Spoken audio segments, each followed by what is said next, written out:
Hello friends, कैसे हो आप सभी बहुत अच्छे होंगे। परिस्थितियाँ चाहे कितनी भी ख़राब हो, बदलती ज़रूर है, ये मैंने पर्सनली एक्सपीरियंस किया हुआ है।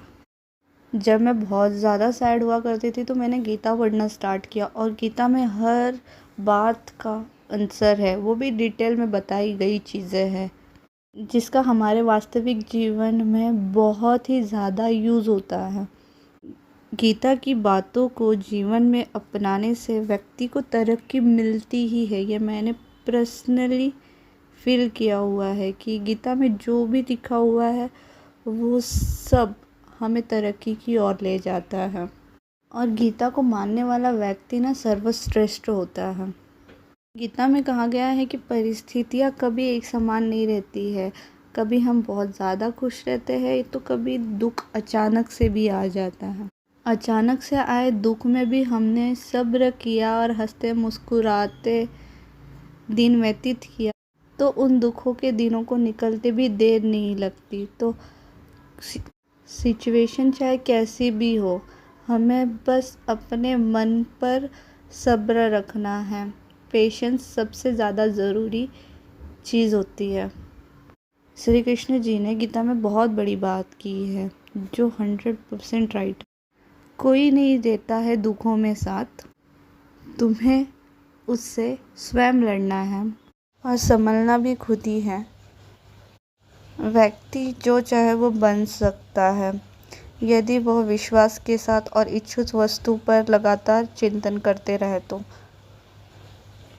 श्रीमद् भागवत के अनुसार जीवन में कुछ भी स्थायी नहीं होता, इसलिए स्वयं को अधिक तनावग्रस्त नहीं रखना चाहिए। हमेशा अपने लिए भी टाइम निकालना चाहिए।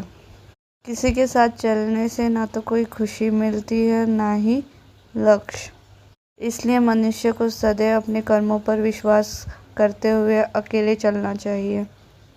श्री कृष्ण जी एक और बात कहते हैं कि दूसरे के कर्तव्य का पालन करने से भय होता है और स्वधर्म में मरना भी बेहतर होता है। इसका मीनिंग बहुत सिंपल है। हमें दूसरों की नकल नहीं करनी चाहिए। हमारे अंदर क्या है, हम अपने लिए क्या सोचते हैं, बस उतना ही करना चाहिए। अगर हम दूसरों के हिसाब से चले तो वो चीज़ें कभी सफल नहीं होती और हमारे अंदर बहुत ही ज़्यादा डर भी उत्पन्न होता है और लोग भी हमें उसी की नज़रिए से देखने लगते हैं। अपना व्यक्तित्व उतना उभर के दिखता नहीं है लोगों के सामने। नकल से असल कभी भी ऊपर होता है, तो कभी किसी की नकल ना करें। श्रीमद् भागवत में जो भी बातें बताई गई है वो सारी बातें श्री कृष्ण जी ने महाभारत का जो युद्ध हो रहा था उस दौरान अर्जुन से किए थे और उनकी सारी बातें जो भी उन्होंने अर्जुन से की वो सारी अनमोल है। उनका जीवन जीने का तरीका बहुत अलग था। तरीका डिफ़िकल्ट ज़रूर था बट उस तरीके से चलने पर जीवन सिंपल और सोबर बन जा रहा था। अपनों के खिलाफ खड़े अर्जुन के भी पैर उन्होंने डगमगाने नहीं दिए। इसका यही मतलब था कि शत्रु सामने कोई भी हो, आपका अगर अपने आप पर भरोसा है तो आप उस चीज़ में सफल हो ही जाओगे।